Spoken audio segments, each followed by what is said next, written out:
أعوذ بالله من الشيطان الرجيم بسم الله الرحمن الرحيم الحمد لله رب العالمين والصلاة والسلام على رسولنا محمد وعلى آله وصحبه أجمعين ومن تبعهم بإحسان إلى يوم الدين اللهم أنت ربي لا إله إلا أنت خلقتني أنا عبدك وأنا على عهدك ووعدك ما استطعت أعوذ بك من شر ما صنعت وأبوء لك بنعمتك علي وأبوء بذنبي فاغفر لي فإنه لا يغفر الذنوب إلا أنت رب اشرح لي صدري ويسر لي أمري واحلل عقدة من لساني يفقهوا قولي اللهم لا سهل إلا ما جعلته سهلا وإنك تجعل الحزن إذا شئت سهلا اللهم إنا نسألك الهدى والتقى والعفاف والغنى ثم ما بعد Allahun e falenderojmë, vetëm prej Tij ndihmë, falje, mëshirë, begati, mirësi kërkojmë. Salavatet dhe selamet ja dedikojmë Muhammedit sallallahu alaihi wasallam, familjes së tij, shokëve të tij dhe të gjithë atyre të cilët e ndjekin edhe që do ta ndjekin rrugën e tij deri në ditën e gjykimit. Me lejen e Allahut do të mundohemi të themi diçka në lidhje me namazin e natës dhe vlerën e këtij namazi. Kemi thënë se namazi i natës ka vlerë të veçantë dhe dallon prej nafileve të tjera. Pejgamberi sallallahu alaihi wasallam ka thënë, namazi më i mirë pas namazit farz është namazi i natës. Atëherë kur njerëzit flenë, kur njerëzit janë në xhum, disa besimtarë qohen, falen vetëm për të fituar kënaqësinë e Allahut, dhe kjo është namaz shumë me vlerë dhe shumë me peshë. Njëherë, Gjibrili a.s. kishte ardhur te Muhammedi sallallahu alaihi wasallam dhe i kishte thënë, e kishte porosit duke i thënë, ja Muhammed, ish ma shit, fe inneke me jetun. O Muhammed, jeto sa të dush, një ditë do të vdesësh. Pastaj i kishte thënë, wahbib men shit, fe inneke mufarikuhu. Duaje kanë të dush, një ditë ki munda prej ti. Pastaj i kishte thënë, wa'mal ma shit, fe inneke mudzium bihi. Do të puno çfarë duash, sepse në bazë të asaj do të shpërblehesh. Pastaj i kishte thonë, wa'lam anna sharafa al-mu'mini qiyamuhu bil-layl wa istighna'uhu 'anil nas, dije se nder, pozitë të ngritur te Allahu për besimtarin është falja e tij natën dhe të qenit i pavarur për njerëzve. Gjibril a.s. me këtë porosi e ka porositur dhe e ka mësuar pejgamberin sallallahu alaihi wasallam dhe gjithë ummetin e pejgamberit sallallahu alaihi wasallam, dhe në fund i ka thonë se nëse don të jesh i ngritur dhe i nderuar te Allahu, atëherë duhesh të falësh namaz natë. Por çdo natë në të tretën e fundit të natës, në një të tretën e fundit të natës, Allahu zbret në qiellin e dunjas. Dhe kjo ndodh për çdo natë, jo vetëm gjatë muajit të Ramazanit. Pejgamberi sallallahu alaihi wasallam ka thonë, çdo natë Allahu zbret në qiellin e dunjas në një të tretën e fundit të natës dhe thotë, a ka dikush që më lutet dhe unë t'i përgjigjem kërkesës së tij? A ka dikush që kërkon falje që unë ta fali? Dhe a ka dikush që kërkon diçka e unë t'ia plotësoj? Kjo nuk është vetëm në Ramazan. Këtë shans e kemi për çdo natë në një të tretën e fundit të natës. Gjithashtu pejgamberi sallallahu alaihi wasallam ka thonë, shejtani në qafën e secilit prej njerëzve, kur bie të flej, ja lidh 3 nije. Dhe në çdo nije i frin dhe thot, flej, pusho, pasi që nata është e gatë. Nëse njeriu zgjohet dhe e përmend Allahun, Bismillahirrahmanirrahim, zgjidhet njëra nije. Pastaj nëse merr abdes, zgjidhet nija e dytë. Dhe nëse falet e përkujton Allahun, atëherë zgjidhet edhe nija e tretë.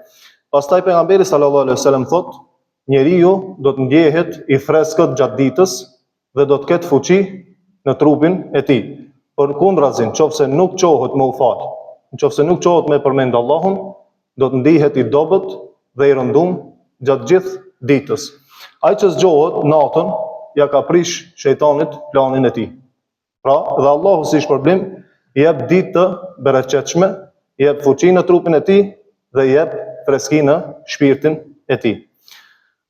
Namazi i natës e ndalon njeriu nga punë të këqija dhe punë të shëmtuara. Në përgjithësi, namazi e ndalon njeriu nga punë të këqija dhe punë të shëmtuara, pasi Allahu thot, Inna salata tanha anil fahsha'i wal munkar. Me të vërtetë namazi të ndalon nga punë të këqija dhe punë të shëmtuara. Një herë te pejgamberi sallallahu alaihi wasallam kanë shkuar dhe janë anku për një person. Dhe i kanë thonë, ja Rasulullah, është një njeri i cili gjatë natës fal namaz natë, mirë po gjatë ditës vjedh. Çka thotë për këtë person? Pejgamberi sallallahu alaihi wasallam thotë, namazi i tij gjatë natës, namazin të cilin ai e bën natën, ka më ndalu nga vjedhja. Dhe me të vërtetë namazi që ka bën ky individ e ka ndalu prej vjedhjes. Se tham, namazi të ndalon nga të këqijat dhe të shëmtuarat. Në vazhdim do t'i cekim disa gjëra që e bëjnë të lehtë të na mundsojnë namazin e natës dhe ibadetin gjatë natës. Imam Gazaliu rahmetullahi alayhi thotë, ibadeti i natës është i rëndë për krejt njerëzit. Mirë po nëse plotësohen disa kushte, disa elemente, atëherë bëhet më i lehtë dhe na mundsohet me bëj ibadet gjatë natës.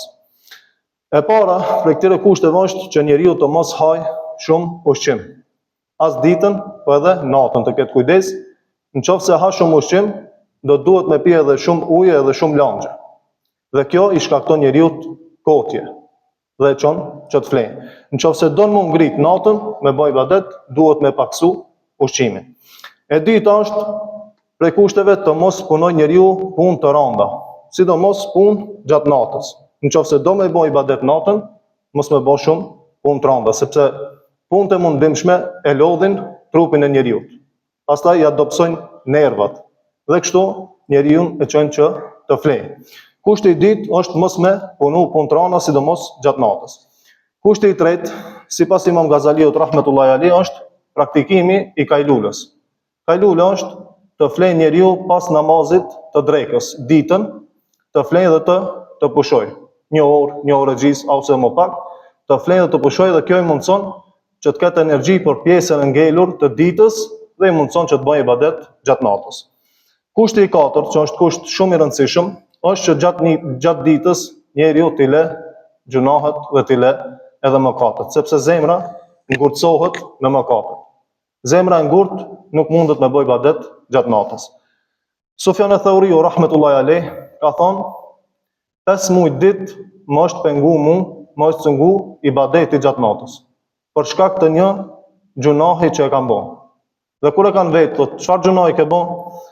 Thotë, e kam pa një njeri duke kajt, dhe kam thonë se ki vetë me veti ka thonë se ki njeri është duke kajt vetëm që njerëzit me e pa, edhe mu tregu para njerëzve që është i devotshëm.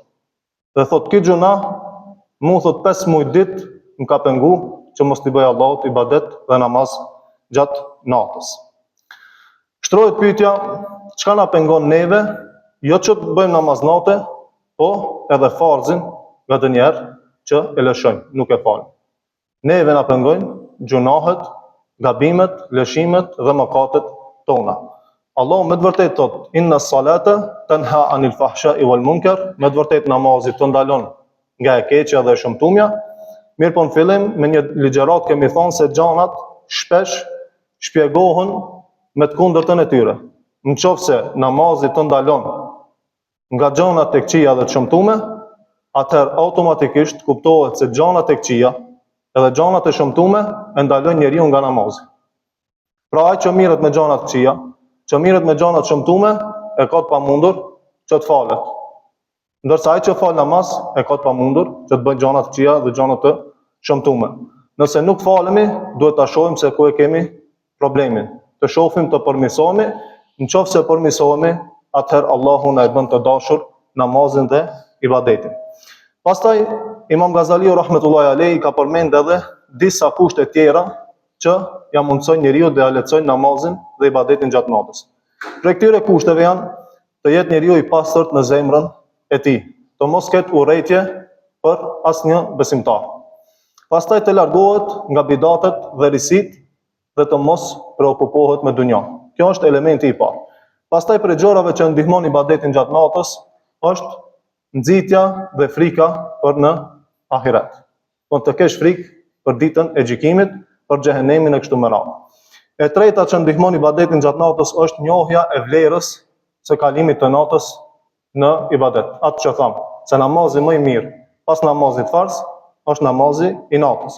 Kur njeriu e di se sa vlerë dhe sa peshë kanë, e ka më të lehtë që të çohet dhe të bëjë ibadet gjatë natës dhe të aktivizohet. Dhe e katërta është ajo më e rëndësishmja, është dashuria ndaj Allahut. Ndonse e do Allahun, atëherë kalon natën me ibadet dhe madhron Allahun në mëngjes dhe në mbrëmje. Koha më e mirë për ibadet është dhe namaz është 1/3 e fundit e natës. Atëherë kur Allahu zbret në qiellin e dunjas, po ashtu edhe janë disa kohë të tjera, sikurse që tash që jemi në 10-in e fundit të Ramazanit, qëllimisht e kemi përgjedhur këtë temë që ta rikujtojmë veten për vlerën e ibadetit gjatë natës dhe të njihemi me vlerën e këtij ibadeti, që të mundohemi që këto net që ka ngel ta praktikojmë dhe të mos ngelmi të mangët. Për fund, du të arëmbullasoj me një hadith të pejgamberit sallallahu alaihi wasallam, në të cilin ka thonë: Ja ejuhan nas, afshu salam, wa atimu ta'am, wa silu l'arham, wa sallu wa nasu fin niyam, tadkhulul jannata bisalam. O ju njerëz, përhapeni selamin. Pra, selamin, selam aleikum. Shpërndani ushqim, ndajeni ushqimin me të tjerët. Mbajni thot lidhjet farefisnore dhe faluni kur të tjerët janë në gjumë. Faluni kur të tjerët janë në gjumë dhe çfarë thot në fund, do të hini në xhennet me paqe, me selam. Mendë këtë këshill do ta kemi gjithmonë në jetë, kur themi se ka thonë Allahu dhe ka thonë pejgamberi sallallahu alaihi wasallam, të jemi të bindur se nuk ka zgjidhje dhe fjalë më të mirë. Kush dëshiron këshill dhe shpëtimi, mjafton Kur'ani, mjafton suneti pejgamberit sallallahu alaihi wasallam dhe mësimet islame, nëse duam të jetojmë me Islam. Kjo është oferta e Islamit. Kur'ani, suneti dhe mësimet e tjera të Islamit. Kush dëshiron tjetër alternativë, Allahu ja dhosh hajrin, ama është vështirë me ia dhënë hajrin jashtë Kur'anit, jashtë sunetit dhe jashtë mësimeve islame. Allahu ju shpërblef për vëmendjen. Wa akhiru dawana alhamdulillahi rabbil alamin.